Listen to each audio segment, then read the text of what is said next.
পরই কোরআনের এই আয়াতটি নাজিল হলো,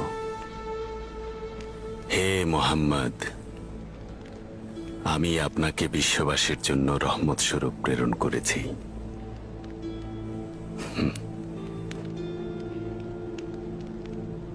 এরপর থেকে আমাদের নবীজি অভিশাপ দেয়া বন্ধ করেছিলেন। এমনকি তিনি তার শত্রুকেও অভিশাপ দিতেন না। এবং আমরাও আমাদের পাপী ও বিপথগামী ভাইদের কখনো অভিশাপ দিতে যাব না। আমরা আমাদের মনে কখনো কোনো রকম ঘৃণা জন্মাতে দেব না, কারণ তাতে আমাদের অন্য ভাইরা মারা পড়বে।